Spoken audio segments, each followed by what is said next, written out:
ఓం నమో వెంకటేశాయ. సాంఖ్యాచార్యైరభిష్టుత సాంఖ్యయోగేనాభిగత గోవింద గోవింద. కదా వా భూయాసం జనితతి జఘన్యత్వమతిగః కదా వా జానీయాन्तవ పదమహీయస్త్వమతిగం కదా వా సంహన్యాంచిరతరతుషారం హృది గతం కదా వా స్వాత్మానం విగతమలినం వీక్ష అతులం అని జగజ్జన్మస్థితిలయ కారణమైన శ్రీనివాస పరమాత్మని యొక్క శుద్ధ స్వరూపాన్ని చూడాలనే కోరికతో ఆయన్ని ప్రార్థించుకుంటూ శ్రీశుకుల వారు ఉపదేశం చేసిన శ్రీమద్భాగవతం యొక్క అధ్యయన కార్యక్రమాన్ని మనం ప్రారంభించుకుందాము. ప్రారంభంలో యథాప్రకారం ప్రార్థనా శ్లోకాలను చదువుకుని ఈ కార్యక్రమానికి మంగళాచరణం చేసుకుందాము. శ్రీ గురు ప్రార్థన. గురుర్బ్రహ్మా గురుర్విష్ణుః గురుర్దేవో మహేశ్వరః గురుః సాక్షాత్ పరం బ్రహ్మ తస్మై శ్రీ గురవే నమః. శ్రీనివాస ప్రార్థనా. స్వామితా భావితానాయ స్వామి పుష్కరిణీజుషే స్వామినే జగతాం కుర్వే శ్రీనివాసాయ తే నమః. అథ సంకల్పః.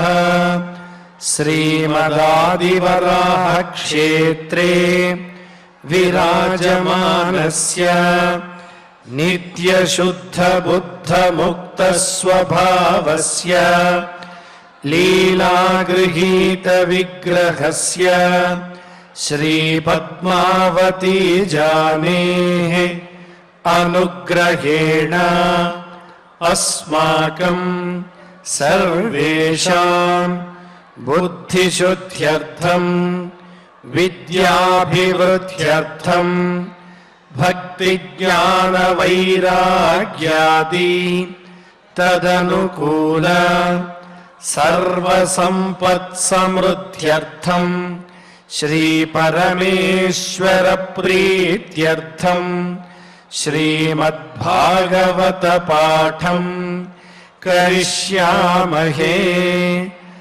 అస్య శ్రీమద్భాగవత స్తోత్ర మహామంత్రస్య నారద ఋషిః బృహతి ఛందః శ్రీకృష్ణః పరమాత్మా దేవతా బ్రహ్మ బీజం భక్తిశక్తిః జ్ఞానవైరాగ్యే కీలకం అస్మాకం శ్రీమద్భగవత్ప్రసాదసిద్ధ్యర్థే పాఠే వినియోగః. ధ్యానం. నారాయణాత్రితనయాబ్జపదాభియుక్తాః మిత్రాప్తవాక్యనివహామృతభూరిసిక్తాః వ్యాసప్రసూతశుకగీతరవేషు సక్తాః నాకేషు భేచరత భాగవతేతి రక్తాః. శ్రీ గురుభ్యో నమః. కపిలుడు పుత్రరూపంలో వచ్చి తనకు ఉపదేశం అందించేసరికి ఆ ఉపదేశాన్ని తల్లి అయినటువంటి దేవహూతి చాలా చక్కగా గ్రహించుకోగలిగింది. ఉపదేశాన్ని గ్రహించుకోవటం మాత్రమే కాకుండా ఆ ఉపదేశాన్ని ఆచరణలో కూడా ఆవిడ పెట్టుకోగలిగింది. ఆచరణలో పెట్టినటువంటి ఆ అనుష్ఠానం ఆవిడ్ని క్రమక్రమంగా బ్రహ్మజ్ఞానం వరకు తీసుకెళ్ళింది. ఆవిడికి బ్రహ్మజ్ఞానం కలిగింది, ఆత్మానుభూతి అనేది కలిగింది. దాని ద్వారా తన యొక్క శరీరం మీద కూడా స్పృహ లేని పరిస్థితిని ఆవిడ పొందింది. ఇలాంటి జీవన్ముక్తి స్థితిని కూడా అందుకున్న తర్వాత ఆవిడ ప్రారబ్ధ కర్మ పూర్తయిన తర్వాత దేహం పడిపోయేసరికి ఆవిడ పరమాత్మలో లీనమైపోయింది అనే విషయాన్ని ఏవం సా కపిలోక్తేన మార్గేణాచిరతః పరం ఆత్మానం బ్రహ్మ నిర్వాణం భగవంతం అవాపహ అనే శ్లోకంలో మైత్రేయ మహర్షి గారు చెప్పారు. చెప్పి ఆవిడ సాధన చేసుకున్నటువంటి ఆ ప్రదేశం, సిద్ధి పొందినటువంటి ఆ ప్రదేశం పరమ పవిత్రంగా మారింది అనే విషయాన్ని పై శ్లోకంలో చెప్తున్నారు. తద్వీరాసీత్ పుణ్యతమం క్షేత్రం త్రైలోక్య విశ్రుతం నామ్నా సిద్ధపదం యత్ర సా సంసిద్ధిముపేయుషి అనే శ్లోకంలో. వీరా, ఓ విదురుడా, తత్ పుణ్యతమం క్షేత్రం, ఆవిడ సాధన చేసుకున్నటువంటి ఆ ప్రాంతం చాలా పుణ్యవంతమైనటువంటి ప్రాంతం, చాలా పుణ్యవంతమైనటువంటి ప్రాంతం. త్రైలోక్య విశ్రుతం, ముల్లోకాలలో ప్రసిద్ధిగాంచినటువంటి ప్రాంతంగా అయిపోయింది. దాని పేరు సిద్ధపదం లేదా సిద్ధిపదం, నామ్నా సిద్ధిపదం. ఆ పేరు ముల్లోకాలలోనూ ప్రసిద్ధిగాంచింది.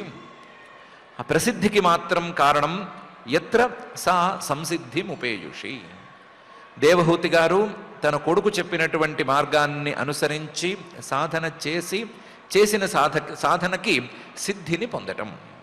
ఎక్కడైతే ఆవిడ సిద్ధిని పొందిందో ఆ ప్రాంతానికి సిద్ధిపదం లేదా సిద్ధపదం అనే పేరుతో పాటు ప్రసిద్ధి ఇవన్నీ కూడా వచ్చేసినాయి అని చెప్తున్నారు.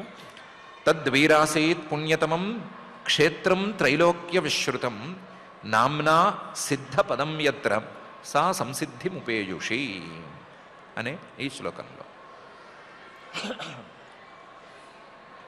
దీనికి తోడు ఇంకొక ఆశ్చర్యం కూడా జరిగింది.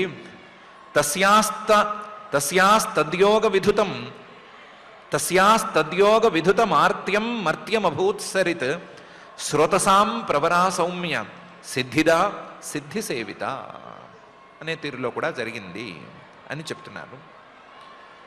ఆవిడ యోగ సాధనతో తన శరీరంలో సహజంగా ఉండేటువంటి మాలిన్యాలన్నిటినీ పోగొట్టుకోగలిగింది. తస్యాహ తద్యోగ విధుతమార్త్యం, మానవ శరీరానికి సహజంగా అమరేటువంటి కొన్ని మాలిన్యాలు ఉండి తీరుతాయి. ఆ మాలిన్యాలు కూడా ఈవిడ యొక్క యోగ సాధన ద్వారా తొలగిపోయినాయి.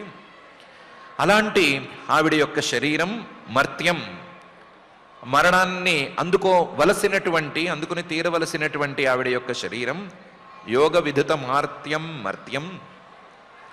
ఆవిడ ప్రారంధ కర్మం పూర్తయిపోయిన తర్వాత ఆ శరీరం పడిపోవలసినటువంటి అవసరం వచ్చినప్పుడు అభూత్ సరిత్, ఒక నదిగా మారి పారటం మొదలుపెట్టింది. తస్యాస్తద్యోగ విధుత మర్త్యం అభూత్ సరిత్. ఆవిడ శరీరం కూడా మిగతా శరీరాల్లాగానే మర్త్యం, మరణానికి నోచుకోవలసినటువంటి శరీరం, దానికి తగ్గట్టుగానే మరణానికి నోచుకుంది. కానీ ఆవిడ శరీరం యోగ విధుతమార్త్యం, యోగాభ్యాసం ద్వారా మాలిన్యాలు లేకుండా తయారైనటువంటి శరీరం కాబట్టి మరణం వస్తూనే, ప్రారంధ కర్మ పూర్తవుతూనే అది నదిగా మారిపోయింది అని చెప్తున్నారు. బాగా లోతుకు ఆలోచించి చూసుకుంటే యోగ సాధన ఇంత ఉన్నత స్థాయిలో చేసుకున్నట్లయితే యోగ సాధన జరిగినటువంటి శరీరానికి, మానవ శరీరానికి ఉండేటువంటి రోగం కానీ లేదా ముసలితనం కానీ చివరికి మరణం కానీ ఏమీ ఉండవు అని ఉపనిషత్తులు చెప్తూనే ఉన్నాయి కదా. నతస్య రోగో నజరా నమృత్యు ప్రాప్తస్య యోగాగ్నిమయం శరీరం అని శ్వేతాశ్వతరం చెప్తోంది కదా. దానికి తగ్గట్లుగానే రోగం కానీ ముసలితనం కానీ ఇలాంటి మానవ శరీరానికి సహజంగా రావలసినటువంటి ఏ మాలిన్యాలు ఈ శరీరంలో ఉండకపోవటం వలన, శరీరంలోంచి బయటికి పోవటం వలన ఆ శరీరం పరమ పవిత్రమైపోయింది. పరమ పవిత్రమైపోయిన తర్వాత ప్రారబ్ధ కర్మ పూర్తయి మిగతా వాళ్ళకి మరణం రావలసినటువంటి సందర్భంలో నదిగా మారి పారింది అని మహర్షి గారు చెప్తున్నారు. ఆ నది, దేవహూతి గారి యొక్క శరీరం నదిగా మారినటువంటి ఆ నది స్రోతసాం ప్రవర, నదుల్లో కల్లా చాలా శ్రేష్టమైనటువంటి నది. ఓ సౌమ్య, ఓ విదుర, సిద్ధిదా, ఆ నదీ తీరంలో ఉండే వాళ్ళకి, అందులో స్నానం చేసే వాళ్ళకి కూడా సిద్ధులను అందించేటువంటి నదిగా మారింది. సిద్ధ సేవిత, ఎంతెంతో మంది సిద్ధులు ఆ నదిని సేవించుకుని ఆ నదిలో స్నానమాడి లేదా ఆ తీరంలో నివాసం ఉండి తాము కూడా సిద్ధిని అందుకోవటానికి ప్రయత్నం చేశారు. అలాంటి పరమ పవిత్రమైనటువంటి దేహం ఆ దేవహూతిది అని చెప్తున్నారు. తస్యాస్తద్యోగ విధుతమార్త్యం మర్త్యమభూత్సరిత్ శ్రోతసాం ప్రవరా సౌమ్య సిద్ధిదా సిద్ధిసేవిత అనే ఈ శ్లోకంలో. ఇలా దేవహూతి గారి యొక్క టాపిక్ మొత్తం క్లోజ్ అయిపోయిన తర్వాత కపిలుడు తల్లి దగ్గర నుంచి అనుజ్ఞ తీసుకుని బయలుదేరాడు కదా, ఎక్కడికి వెళ్ళాడు అనే విషయాన్ని మహర్షి గారు సంక్షిప్తంగా చెప్తున్నారు. కపిలోపి మహాయోగి భగవాన్ పితురాశ్రమాత్ మాతరం సమనుజ్ఞాప్య ప్రాగుదీచీం దిశం యయౌ అని. కపిలుడు మహాయోగి, జన్మతఃనే మహాయోగిగా పుట్టినటువంటి ఆ పరమాత్మ భగవాన్ పితురాశ్రమాత్, తన తండ్రి విడిచిపెట్టి వెళ్ళినటువంటి ఆశ్రమం ఉంది కదా, సరస్వతీ నదీ తీరంలో బిందు సరోవర ప్రాంతంలో ఉండేటువంటి ఆశ్రమం, ఆ ఆశ్రమం నుండి బయలుదేరి వెళ్ళాడు.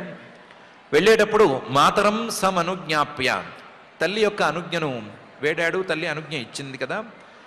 వెళ్ళినవాడు ప్రాగుదీచీం దిశం యయౌ, క్రమక్రమంగా ఈశాన్యం వైపుకి, ఉత్తర దిక్కు వైపుకి వెళ్ళిపోతూ వచ్చాడు. ప్రాగుదీశీం దిశం యయౌ. ఆ వెళ్ళేటువంటి మార్గంలో సిద్ధచారణ గంధర్వై మునిభిశ్చాప్సరోగణై స్తూయమాన సముద్రేణ దత్తార్హణ నికేతన. దారిలో వచ్చిన సిద్ధులు, మధ్యలో తగిలినటువంటి సిద్ధులు, చారణులు, అలాగే గంధర్వులు, మునులు, అలాగే అప్సరసలు, వీళ్ళందరూ కూడా ఈయన్ని చూసిన వెంటనే ఈయనకి దండాలు పెట్టడం, దండాలు పెట్టి ఆగకుండా ఈయన్ని స్తుతి చేయటం. నువ్వు చాలా గొప్పవాడివి, తల్లికే సిద్ధిని అందించిన వాడివి, పుట్టిన దగ్గర నుంచి జ్ఞానప్రధానంగా ఉంటున్న వాడివి అని అంటూ ఉండటం, ఆ మాటలను ఈయన వింటూ ఉండటం అనేది జరిగింది. స్తూయమాన. ఇలా ఆయన ఈ స్తుతులను వింటూ వింటూ వింటూ ఈశాన్యం వైపుకి, ఉత్తర దిక్కు వైపుకి వెళ్ళిపోతూ ఉంటే అక్కడ సముద్రుడు మధ్యలో అడ్డం వచ్చాడు. సముద్రం అడ్డం వచ్చేసరికి సముద్రేణ దత్తార్హణ నికేతన, ఆ సముద్రుడు ఈయన్ని పూజించి, నేను నీకు దారిస్తాను, ఆ దారిని పట్టుకుని నువ్వు కిందకెళ్ళి ఒక చోట కూర్చో, ఏకాంతంలో కూర్చో అని ప్రార్థించాడు. ఆ ప్రార్థనను ఈ కపిలుడు అంగీకరించాడు. సిద్ధ చారణ గంధర్వై మునిభిశ్చ అప్సరోగణై స్తూయమాన, ఆయన వెళుతూ వచ్చాడు. చివరికి సముద్రేణ దత్తార్హణ నికేతన, సముద్రుడు పూజించి తనలో స్థానం ఇచ్చేసరికి ఆ స్థానంలో ఉండిపోయాడు. ఆస్తే యోగం సమాస్థాయ సాంఖ్యాచార్యైరభిష్టుత త్రయాణామపి లోకానాం ఉపశాంత్యై సమాహిత అనే తీరులో ఆయన ఈ కపిలావతారాన్ని ఉపసంహరించలేదు. ఈ కపిలావతారంలో కూర్చుని ఉన్నాడు. ఆస్తే, ఎలా ఆస్తే? యోగం సమాస్థాయ, యోగాన్ని, చిత్తవృత్తి నిరోధాన్ని ఆశ్రయించుకుని మనస్సుని, శరీరాన్ని కదల్చకుండా ఒకచోట కూర్చునున్నాడు. ఆస్తే యోగం సమాస్థాయ సాంఖ్యాచార్యైరభిష్టుత, ఈయన బోధించినటువంటి సాంఖ్యతత్వాన్ని పెంచి పెద్దది చేసి అందరికీ అర్థమయ్యేటట్లుగా ఉపదేశం చేసినటువంటి ఆచార్యులందరూ మాకు మూలపురుషుడు కపిలుడే అని స్తుతులు చేస్తూ ఉండగా, ఆ స్తుతులన్నిటినీ అంగీకరిస్తూ సాంఖ్యాచార్యై అభిష్టుత యోగం సమాస్థాయ ఆస్తే, అలా ఉన్నాడు. ఎందుకున్నాడు అంటే త్రయాణామపి లోకానాం ఉపశాంత్యై, తాను అందరికీ ఉపశాంతిని కలిగించటానికి ఈ లోకంలో ఉండదలిచాడు. ముల్లోకాలలో ఉన్న వాళ్ళందరూ కూడా శాంతిని అందుకోవాలి అనే కోరికతో ఆయన కూర్చునున్నాడు. ముల్లోకాలలో ఉన్నవారు కూడా కపిలుడు పరమాత్మ అంతటివాడు కిందకి దిగి మానవ శరీరాన్ని ధరిస్తే ఆ మానవ శరీరాన్ని వ్యర్థం చేసుకోకుండా యోగాభ్యాసంతో కాలక్షేపం చేస్తున్నాడు అని తెలుసుకుని దానికి తగ్గట్లుగా వాళ్ళందరూ కూడా యోగాభ్యాసానికి స్ఫూర్తిని పొందుతారు అనే అభిప్రాయంతో త్రయాణామపి లోకానాం ఉపశాంతియై ఆయన కూర్చునున్నాడు. సమాహిత, ఇంద్రియాలను చెదరనివ్వటం లేదు, ఇంద్రియాలను కదలనివ్వటం లేదు, మనస్సును కూడా ఇటు అటు ఊపటం లేదు. సమాహిత, ఒకే చోట స్థిరంగా కూర్చునున్నాడు. ఆస్తే యోగం సమాస్థాయ సాంఖ్యాచార్యైరభిష్టుత త్రయాణామపి లోకానాం ఉపశాంత్యై సమాహిత అని మహర్షి గారు విదురుడితో చెప్తున్నారు. చెప్పి ఏతన్ నిగదితం తాత యత్ పృష్టోహం తమానఘ కపిలస్య చ సంవాదః దేవహూత్యాశ్చ పావనః అని విదురుడితో మైత్రేయ మహర్షి గారు అంటున్నారు. ఏతన్ నిగదితం తాత, అబ్బాయి నువ్వు అడిగావు, నేను చెప్పాను. ఏతత్ నిగదితం యత్ పృష్టోహం, నువ్వు అడిగావు కాబట్టి నేను చెప్పాను. అందులోనూ తవ, నీకే చెప్పాను. ఎందుకు చెప్పానంటే అనఘ, నీలో ఏ పాపము లేదు, పాప సంకల్పం లేదు, చెప్పిన దాన్ని అర్థం చేసుకోవాలనేటువంటి తపన ఉంది.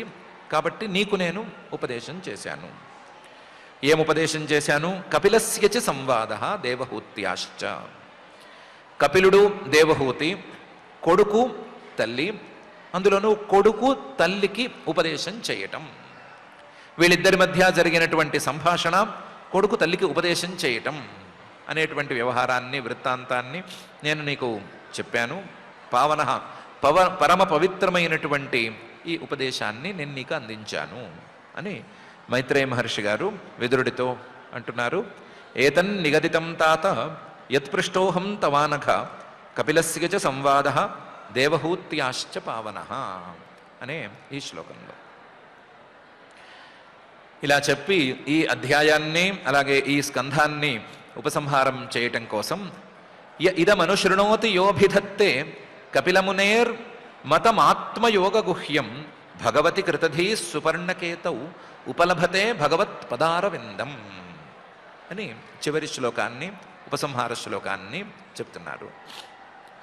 యహ, ఎవరైనా సరే, ఇదం ఇంతవరకు చెప్పినటువంటి వృత్తాంతాన్ని, అందులోనూ దేవహూతి కపిలుడు వీళ్ళిద్దరి మధ్య సంవాదాన్ని ఉపశృణోతి, దగ్గరగా శ్రద్ధగా వింటారో ఎవరైనా సరే, యోభిధత్తే, ఎవరైనా సరే దీన్ని శ్రద్ధగా చెప్తారో, కపిల మునేర్మతం, ముని రూపంలో అవతరించినటువంటి కపిలుడు అనే పేరు కలిగినటువంటి పరమాత్మ యొక్క అభిప్రాయాన్ని ఎవరైతే వింటారో చెబుతారో, ఆత్మయోగ గుహ్యం, ఆత్మతత్వాన్ని అందుకునేటువంటి యోగం అనేటువంటి రహస్యంతో కూడిన ఈ కపిల మతాన్ని ఎవరైతే వింటారో చెప్తారో అలాంటి వాళ్ళు భగవతి కృతధీహి, భగవంతుడు అయినటువంటి పరమాత్మ మీద మనస్సును నిలుపుకోగలుగుతారు. భగవతి కృతధీహి. సుపర్ణకేతౌ భగవతి, గరుడధ్వజుడైనటువంటి ఆ శ్రీమన్ మహావిష్ణువు మీద మనస్సును నిలుపుకోగలుగుతారు. అంతేకాదు ఉపలభతే భగవత్ పదారవిందం, ఆ భగవంతుడి యొక్క పాదారవిందాన్ని అందుకోగలుగుతారు, ఆ పాదారవిందాన్ని దొరకపుచ్చుకోగలుగుతారు అని విదురుడితో మైత్రేయ మహర్షి గారు చెప్తున్నారు. ఇదమనుశృణోతి యోభిధత్తే కపిలమునేర్మతమాత్మయోగ గుహ్యం భగవతి కృతధీ సుపర్ణకేతౌ ఉపలభతే భగవత్ పదారవిందం అనే ఈ శ్లోకంలో. ఈ శ్లోకంతో కాపిలేయోపాఖ్యానం అనేటువంటి ఉపాఖ్యానంలో 33వ అధ్యాయం పూర్తయిపోయింది. ఈ అధ్యాయంతో ఈ 3వ స్కంధం కూడా పూర్తయిపోయింది. ఈ 3వ స్కంధంలో విదుర నీతి, అలాగే విదురుడి యొక్క తీర్థ ఆగమనం, ఉద్ధవుణ్ణి విదురుడి చూడటం, అలాగే కౌరవులు యాదవులు వీళ్ళందరూ పరస్పరం ఎలాగే యాదవులు పరస్పరం యుద్ధం చేసుకుని ఎలాగైతే పాడైపోయారో ఆ వృత్తాంతం, కౌరవులు కృష్ణాదులు వీళ్ళందరూ ఎలాగైతే నిర్యాణం పొందారో ఆ వృత్తాంతం, అలాగే గంగాద్వారంలో హరిద్వారంలో విదురుడు మైత్రేయుణ్ణి కలవటం, విదురుడు మైత్రేయుడు వీళ్ళిద్దరూ సంభాషణ చేసుకోవటం, ఆ సంభాషణలో జగదుత్పత్తి లక్షణం, అలాగే మహదాదుల సంభవ ప్రకారం, మహదాదులు నారాయణుణ్ణి అభినందించటం, అలాగే విరాట్ విగ్రహ ప్రకారం, శ్రీ మహాభాగవత భక్తి కారణమైనటువంటి పద్మసంభవుడు యొక్క బ్రహ్మగారి యొక్క జన్మ ప్రకారం, బ్రహ్మగారు తపస్సు చేయటం, అలాగే పరమేష్ఠికి బ్రహ్మగారికి పుండరీకాక్షుడు ప్రత్యక్షమవ్వటం, బ్రహ్మకృతమైనటువంటి విష్ణు స్తోత్రం, అలాగే కమల సంభవుడు బ్రహ్మగారు చేసినటువంటి మానస సృష్టి, పరమాణువులు మొదలైనటువంటివి పుట్టటం, భూహు భువః శుభః అనేటువంటి లోకాలు అవి పుట్టటం, కాలము దాని వృత్తాంతం, రోజులు మాసాలు సంవత్సరాలు వీటి యొక్క నిర్ణయం, అలాగే మనుషులు మొదలైనటువంటి వాళ్ళ యొక్క ఆయు పరిమాణం, 4 యుగాల యొక్క పరిమాణం, పద్మసంభవుడి యొక్క బ్రహ్మగారి యొక్క సృష్టిలో ఉండేటువంటి భేదాలు, సనక సనందనాదుల యొక్క జన్మన, అలాగే స్వయంభవ మనువు గారు పుట్టటం, శ్రీహరి యొక్క వరాహావతారం, ఆ వరాహావతారంలో శ్రీహరి చేసినటువంటి భూమి ఉద్ధరణ, అలాగే వరాహావతారంలో వచ్చినటువంటి శ్రీహరిని బ్రహ్మగారు స్తుతి చేయటం, ఆ ప్రసంగంలోనే దితి కశ్యపులు మాట్లాడుకోవటం, కశ్యపుడు రుద్రుణ్ణి ప్రశంసించటం, కశ్యపుడి ద్వారా దితి గర్భాన్ని ధరించటం, ఆ గర్భాన్ని భరించలేక దేవతలు బ్రహ్మసన్నిధికి వెళ్ళి ఆ గర్భం దాని యొక్క ప్రభావాన్ని వర్ణించటం, దానికి బ్రహ్మగారు వివరించి సనకాదులు వైకుంఠానికి వెళ్ళిన సంగతి చెప్పటం, అక్కడ జయ విజయులకి సనకాదులకి మధ్య జరిగినటువంటి చిన్నపాటి తేడా, ఆ తేడాతో సనకాదులు జయ విజయుల్ని శపించటం, ఆ తర్వాత అందరూ శ్రీహరి దర్శనం చేసుకోవటం, ఆ తర్వాత బ్రాహ్మణ ప్రశంస, సనకాదులు హరిని స్తుతి చేయటం, హిరణ్యకశిపువు హిరణ్యాక్షుడు అనేటువంటి రాక్షసుల యొక్క జన్మ, హిరణ్యాక్షుడు యొక్క దిగ్విజయం, అలాగే యజ్ఞవరాహ రూపంలో యజ్ఞవరాహుడు వీళ్ళిద్దరికీ జరిగినటువంటి యుద్ధం, ఆ యుద్ధం సుదీర్ఘకాలం పాటు సాగుతూ ఉంటే బ్రహ్మగారు యజ్ఞవరాహాన్ని స్తుతి చేయటం, ఆ తర్వాత హిరణ్యాక్షుడి వధ, ఆ తర్వాత దేవతలందరూ శ్రీహరిని స్తుతి చేయటం, శ్రీహరి యొక్క వరాహావతార విసర్జన, అలాగే దేవ తిర్యంగ్ మనుష్యాదుల యొక్క సృష్టి, కర్దమ మహాముని తపస్సుకి మెచ్చి శ్రీహరుడి ప్రత్యక్షమవ్వటం, ఆ తర్వాత కర్దముడు స్వయంభవ పుత్రి అయినటువంటి దేవహూతిని వివాహం చేసుకోవటం, దేవహూతి పరిచర్యలకు ఈయన సంతోషించి ఆవిడికి యోగ బలంతో ఒక విమాన సృష్టి చేసి ఆ విమానంలో లోకాలన్నిటినీ చుట్టి రావటం, ఆ విమానంలో సకల భోగ్యాలని ఆవిడికి ఆయన అనుగ్రహించటం, దేవహూతి కర్దముడి ద్వారా 9 మంది ఆడపిల్లల్ని ఒక మగపిల్లవాడిని కనటం, ఆ ఆడపిల్లల యొక్క పెళ్ళి, అలాగే కర్దముడి యొక్క తపోయాత్ర, కపిలుడు అనేటువంటి మగపిల్లవాడితో దేవహూతి తల్లి మాట్లాడటం మొదలుపెట్టడం, కపిలుడి యొక్క ఉపదేశం ప్రారంభం అవ్వటం, ఆ ఉపదేశంలో శబ్దాది పంచతన్మాత్రల యొక్క జన్మ ప్రకారం, బ్రహ్మాండోత్పత్తి, విరాట్ పురుష కర్మేంద్రియ ప్రకారము, ప్రకృతి పురుష వివేకము, నారాయణుడి యొక్క సర్వాంగ స్తోత్రం, సాంఖ్యయోగం, భక్తి యోగం, జీవుడి యొక్క గర్భ సంభవం, అలాగే చంద్రసూర్య మార్గాలు, పితృమార్గాలు, దేవహూతి యొక్క నిర్యాణము, అలాగే కపిల మహాముని తపస్సుకి వెళ్ళిపోయి సముద్ర మధ్యంలో ఉండిపోవటం అనేటువంటి వృత్తాంతాలున్నాయి. ఈ వృత్తాంతాలతో కూడినటువంటి 3వ స్కంధం ఇప్పటికీ పూర్తయిపోయింది. స్కంధం పూర్తయిపోయింది. సంక్షిప్తంగా పేర్లు చెప్పుకున్నాం కానీ, జరిగిన వృత్తాంతాల పేర్లు చెప్పుకున్నాం కానీ, ఈ స్కంధంలో అతి ప్రధానమైనటువంటి కపిల దేవహూతి సంవాదాన్ని ఒక్కసారి రివైజ్ చేసుకోవలసినటువంటి అవసరం ఉంది. దానికి తగ్గట్లుగా ఒకరోజు దాని మీద కూర్చుని కపిలుడు దేవహూతికి ఏమేం చెప్పాడు, ఏ వరసలో చెప్పాడు, దాని యొక్క తాత్పర్యం ఏమిటి అనే విషయాలను గురించి ప్రత్యేకించి చర్చించుకుందాం. ఇప్పటికైతే ఎవరైనా సరే సాధనం అనేది గనక సాధన చేసినట్లయితే ఆ సాధనకు ఫలితం తప్పనిసరిగా ఉంటుంది. ఆ ఫలితం కేవలం ఆ సాధన చేసిన వారికి మాత్రమే కాకుండా చుట్టుపక్కల వారికి, వారు సాధన చేసిన ప్రదేశానికి వెళ్ళిన వారికి కూడా ఉంటుంది అనేటువంటి ఒక ఉత్తమమైన విషయాన్ని దీని ద్వారా కనిపెడదాం. ఇంత విస్తృతంగా ఇలాంటి సాధనలను వర్ణించటం అనేది కొంతైనా సరే సాధన చేయాలి అనేటువంటి స్ఫూర్తిని శ్రోతలలో రగిలించటం కోసం అనే విషయాన్ని కూడా మనం కనిపెట్టి మనలో ఆ స్ఫూర్తి రగిలేలా, ఆ స్ఫూర్తి పనిచేసేలాగా మనం ఈ ఉపదేశాన్ని అర్థం చేసుకునే విధానాన్ని చూసుకుందాం. మనకి అలాంటి స్ఫూర్తి రగిలి మనం కూడా అనుష్ఠానం వైపుకి లేదా సాధన వైపుకి మళ్ళాలి అని ఆ జగజ్జన్మ స్థితిలయ కారణమైన శ్రీనివాస పరమాత్మని భక్తిగా ప్రార్థన చేసుకుందాం. ఆ ప్రార్థనతో శ్రీవారి గరుడ సేవని దృష్టిలో ఉంచుకుని తొందరగా పారాయణ కార్యక్రమాన్ని ప్రారంభించుకుందాం. ఓం నమో వెంకటేశాయ. ఈరోజు మనం శ్రీమద్ భాగవతంలో తృతీయ స్కంధంలో 33వ అధ్యాయంలో శ్లోకాలు పారాయణ చేసుకోబోతూ ఉన్నాం. అథ అథ శ్రీమద్భాగవతే శ్రీమద్భాగవతే పారమహంస్యాం సంహితాయాం పారమహంస్యాం సంహితాయాం తృతీయ స్కంధే తృతీయస్కంధే త్రయస్త్రింశోऽధ్యాయः త్రయస్త్రింశోऽధ్యాయः మైత్రేయ ఉవాచ మైత్రేయ ఉవాచ ఏవం నిశమ్య కపిలస్య వచో జనిత్రీ ఏవం నిశమ్య కపిలస్య వచో జనిత్రీ సా కర్దమస్య దయితా కిల దేవహూతిః సా కర్దమస్య దయితా కిల దేవహూతిః విస్రస్తమోహపటలాత్తమభిప్రణమ్య విస్రస్తమోహపటలా తమభిప్రణమ్య తుష్టావతత్వవిషయాంకితసిద్ధభూమిం తుష్టావతత్వ విషయాంకిత సిద్ధి భూమిం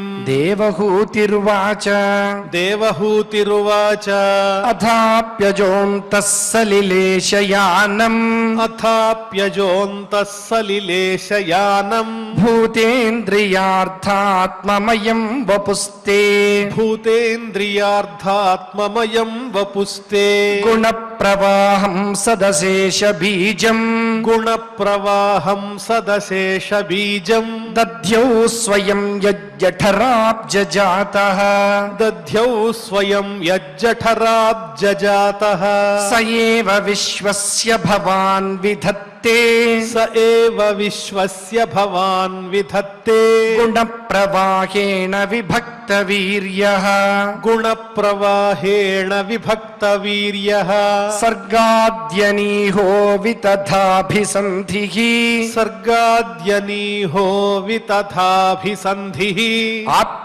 ఆత్మేశ్వరోతర్క్య సహస్రశక్తిః ఆత్మేశ్వరో తర్క్య సహస్రశక్తిః సత్వం భృతో మే జఠరేణ నాథ సత్వం భృతో మే జఠరేణ నాథ కథం ను యస్యోదర ఏతదాసీత్ కథం ను యస్యోదర ఏతదాసీత్ విశ్వం యుగాంతే వటపత్ర ఏకః విశ్వం యుగాంతే వటపత్ర ఏకః శేతే స్మ మాయా శిశురంఘ్రిపానః శేతే స్మ మాయా శిశురంఘ్రిపానః త్వం దేహతంత్రః ప్రశమాయ పాప్మనాం త్వం దేహతంత్రః ప్రశమాయ పాప్మనాం నిదేశభాజాంచ విభో విభూతయే నిదేశభాజాంచ విభో విభూతయే యథావతారాస్తవ సూకరాదయః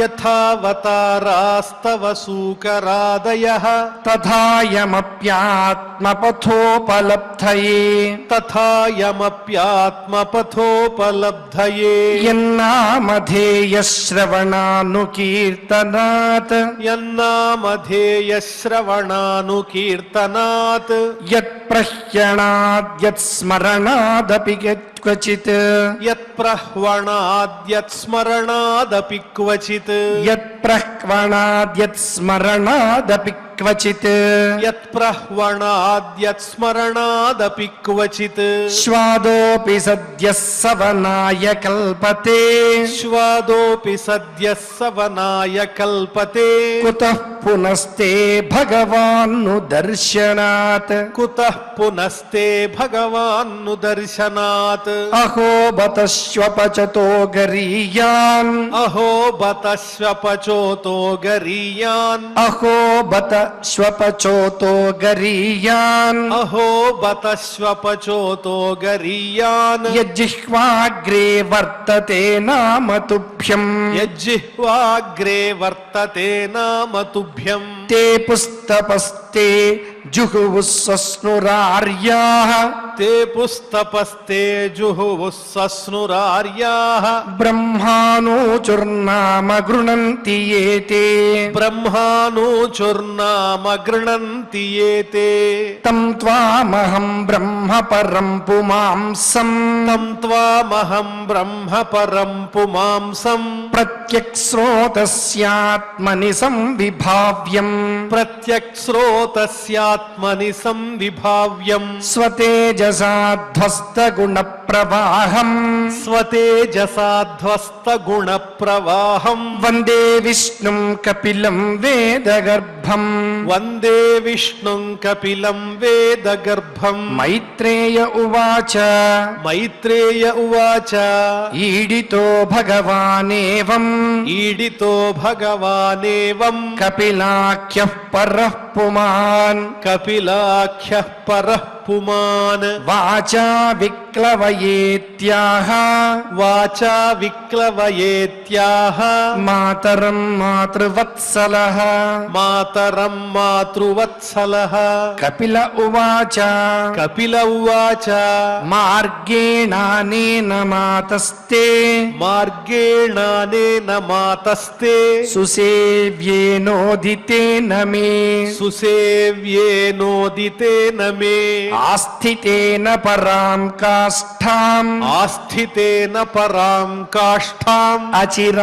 అచిరాదవరోత్స్యసి అచిరాదవరోత్స్యసి శ్రద్ధత్స్వైతన్మతం మహ్యం శ్రద్ధత్వైతన్మతం మహ్యం జుష్టం యత్ బ్రహ్మవాదిభిః జుష్టం యద్బ్రహ్మవాదిభిః ఏన మామభవం యాయ ఏన మామభవం యాయ మృత్యుం మృచ్ఛంత్యతద్విదః మృత్యుమృచ్ఛంత్యతద్విదః మైత్రేయ ఉవాచ మైత్రేయ ఉవాచ ఇతి ప్రదర్శ్య భగవాన్ సతీం ఇతి ప్రదర్శ్య భగవాన్ సతీం తామాత్మనో గతిం తామాత్మనో గతిం ఇతి ప్రదర్శ్య భగవాన్ ఇతి ప్రదర్శ్య భగవాన్ సతీం తామాత్మనో గతిం సతీం తామాత్మనో గతిం స్వమాత్రా బ్రహ్మవాదిన్యా స్వమాత్రా బ్రహ్మవాదిన్యా కపిలోనుమతో యయౌ కపిలోనుమతో యయౌ సా చాపి తనయోక్తేన సా చాపి తనయోక్తేన యోగాదేశేన యోగయుక్ యోగాదేశేన యోగయుక్ తస్మిన్నాశ్రమ ఆపీడే తస్మిన్నాశ్రమ ఆపీడే సరస్వత్యా సమాహిత సరస్వత్యా సమాహిత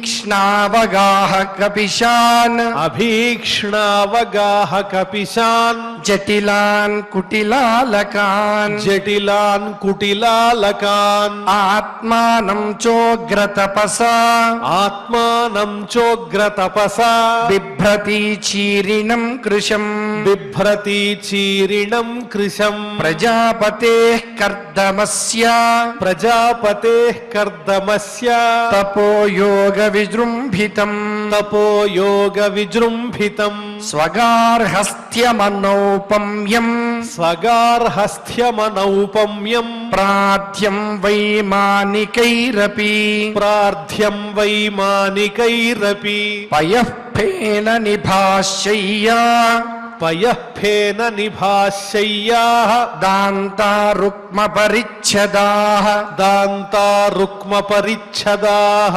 ఆసనాని చ హైమాని ఆసనాని చ హైమాని సుస్పర్శాస్తరణాని చ సుస్పర్శాస్తరణాని చ స్వచ్ఛస్ఫటిక కుడ్యేషు స్వచ్ఛస్ఫటిక కుడ్యేషు మహామారకతేషు చ మహామారకతేషు చ రత్న ప్రదీప ఆభాంతి రత్న ప్రదీప ఆభాంతి లలనారత్న సంయుతాః లలనా రత్న సంయుతాః గృహోద్యానం కుసుమితైః గృహోద్యానం కుసుమితైః రమ్యం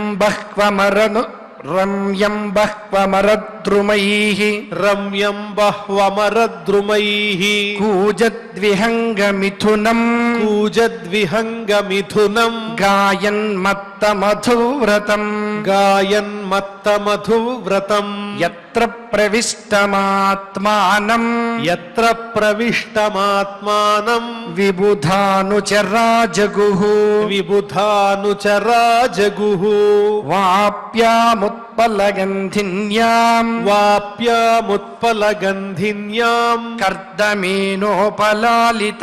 కర్దమేనోపలాలితం హిత్వా తదీప్సితతమం హిత్వా తదీప్సితతమం అప్యాఖండలయోషితాం అప్యాఖండలయోషితాం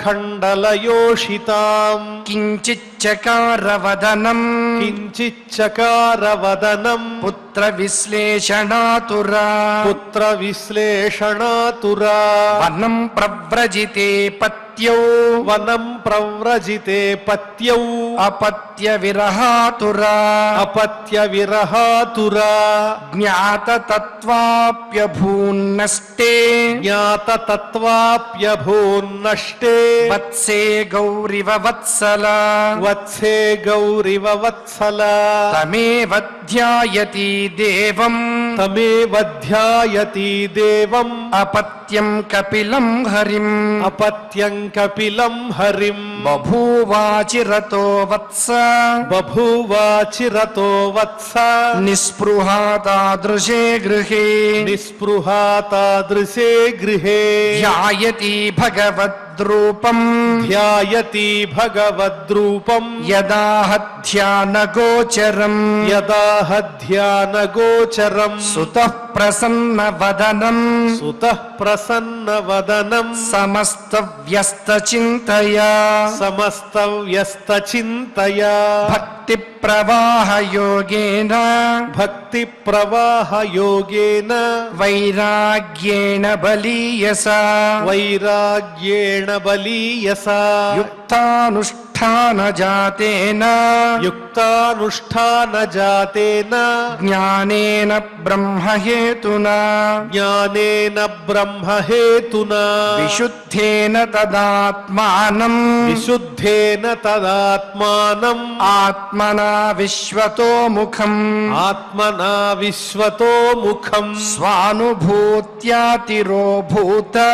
స్వానుభూత్యాతిరోభూత మాయా గుణ విశేషణం మాయా గుణ విశేషణం స్వానుభూత్యాతిరోభూత మాయా గుణ విశేషణం స్వానుభూత్యాతిరోభూత మాయా గుణ విశేషణం బ్రహ్మణ్యవస్థితమతి బ్రహ్మణ్యవస్థితమతి భగవత్యాత్మ సంశ్రయే భగవత్యాత్మ సంశ్రయే నివృత్త జీవాపత్తిత్వాత్ నివృత్త జీవాపత్తిత్వాత్ క్షీణ క్లేశాప్త నిర్వృతి క్షీణక్లేశాప్త నిర్వృతి నిత్యారూఢ సమాధిత్వాత్ నిత్యారూఢ సమాధిత్వాత్ పరావృత్త గుణ భ్రమా పరావృత్త గుణ భ్రమా నసస్మార తదాత్మానం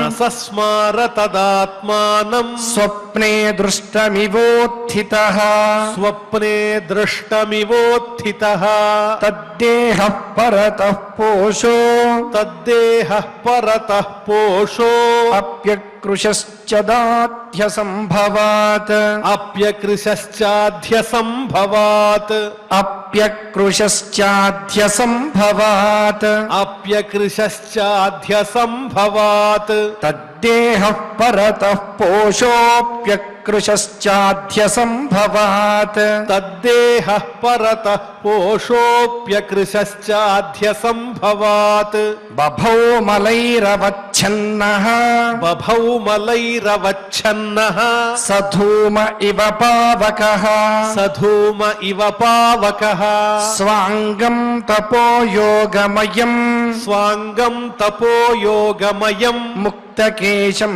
గతాంబరం ముక్తకేశం గతాంబరం దైవగుప్తం న బుబుధే దైవగుప్తం న బుబుధే వాసుదేవ ప్రవిష్టధీః వాసుదేవ ప్రవిష్టధీః ఏవం సా కపిలోక్తేన ఏవం సా కపిలోక్తేన మార్గేణాచిరతః పరం మార్గేణాచిరతః పరం ఆత్మానం బ్రహ్మ నిర్వాణం ఆత్మానం బ్రహ్మ నిర్వాణం భగవంతమవాపః భగవంతమవాపః తద్వీరాసీత్ పుణ్యతమం తద్వీరాసీత్ పుణ్యతమం క్షేత్రం త్రైలోక్య విశ్రుతం క్షేత్రం త్రైలోక్య విశ్రుతం నామ్నా సిద్ధపదం యత్ర నామ్నా సిద్ధపదం యత్ర సా సంసిద్ధిముపేయుషి సా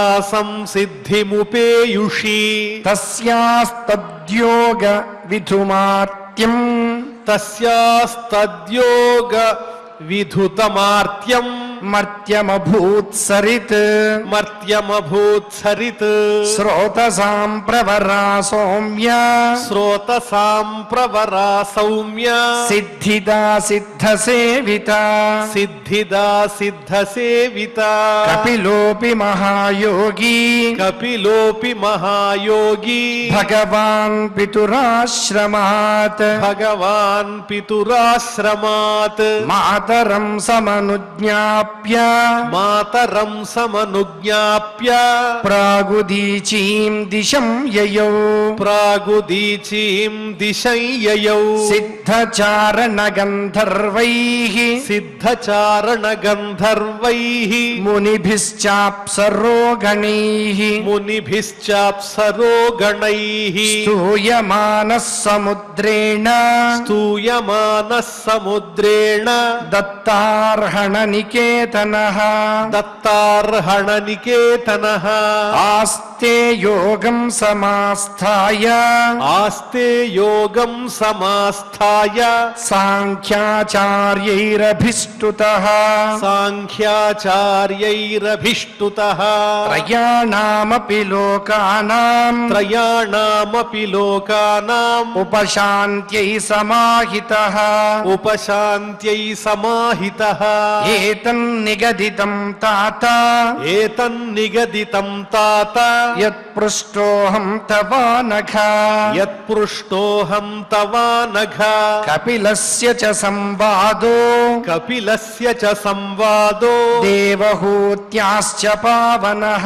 దేవహూత్యాశ్చ పావనః య ఇదమనుశృణోతి యోభిధత్తే య ఇదమనుశృణోతి యోభిధత్తే కపిలమునేర్మతమాత్మయోగగుహ్యం కపిలమునేర్మతమాత్మయోగగుహ్యం భగవతి కృతధీ సుపర్ణకేతౌ భగవతి కృతధీ సుపర్ణకేతౌ ఉపలభతే భగవత్పదారవిందం ఉపలభతే భగవత్పదారవిందం ఇతి ఇతి శ్రీమద్భాగవతే శ్రీమద్భాగవతే పారమహంస్యాం సంహితాయాం పారమహంస్యాం సంహితాయాం తృతీయస్కంధే తృతీయస్కంధే త్రయస్త్రింశోऽధ్యాయః త్రయస్త్రింశోऽధ్యాయః పారాయణ కార్యక్రమాన్ని భక్తి శ్రద్ధలతో పరిపూర్ణం చేసుకున్నాం. ఇప్పుడు అందరం కలిసి క్షమా ప్రార్థనాదులు పలుకుదాం. అథ క్షమా ప్రార్థనా యదక్షరపదభ్రష్టం మాత్రాహీనం చ యద్భవేత్ తత్సర్వం క్షమ్యతాం దేవ నారాయణ నమోస్తుతే. అథ భగవత్సమర్పణం కాయేన వాచా మనసేంద్రియైర్వా బుద్ధ్యాత్మనా వా ప్రకృతే స్వభావాత్ కరోమి యద్యత్ సకలం పరస్మై నారాయణాయేతి సమర్పయామి.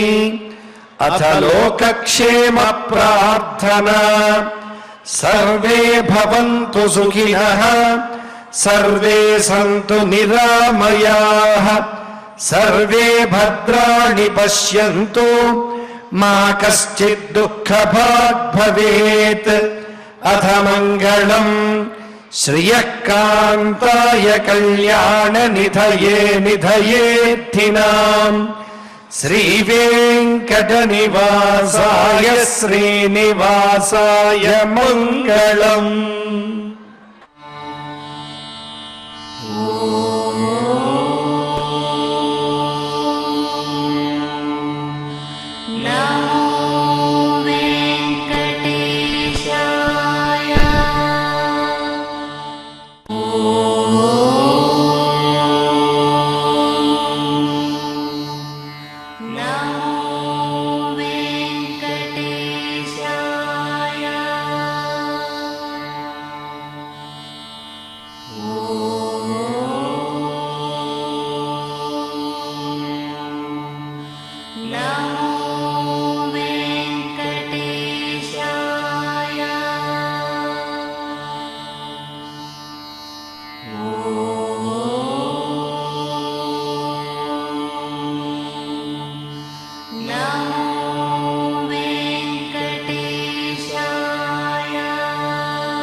ఓ